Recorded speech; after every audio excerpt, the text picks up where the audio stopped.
शेर भरया टाना नदिया भैया तोहर देके गईले। शेर भर टाना नदिया भैया तोहर देके गईले। तीन तीन गो खाना बतलवले उधिरा के गईले।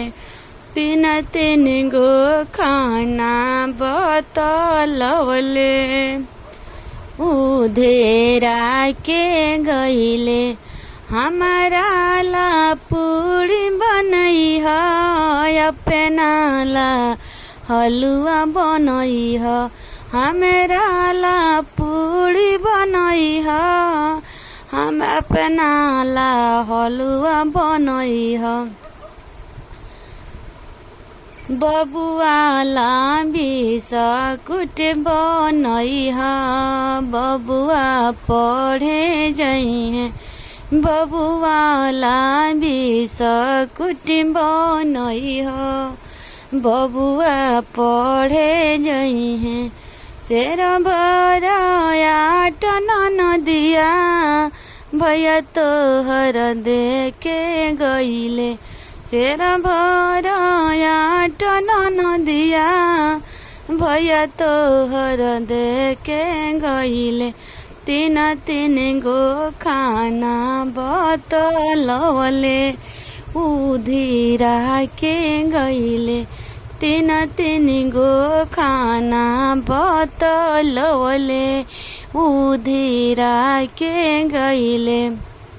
नदी के चार गोड़ी ठार हो बिंदी ले गईल मछरिया। नदी के चार गोड़ी ठार हो बिंदी ले गईल मछरिया।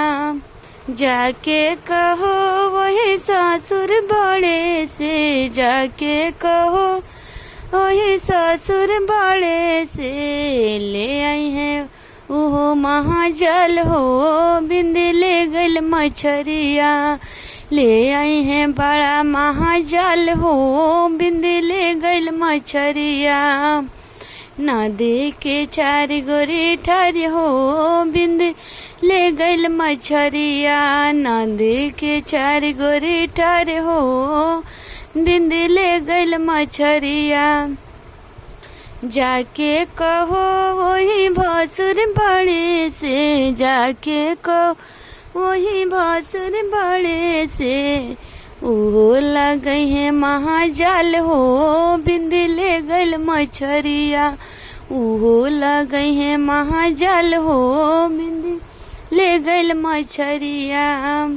नदी के नार गोड़ी ठार हो बिंदी ले गईल मछरिया। जाके कहो वही सामी बड़े से जाके कहो वही सामी बड़े से वो लगई है बड़का महाजाल हो बिंदी ले गईल मछरिया। उहो लगई है बड़का महाजाल हो बिंदी ले गईल मछरिया।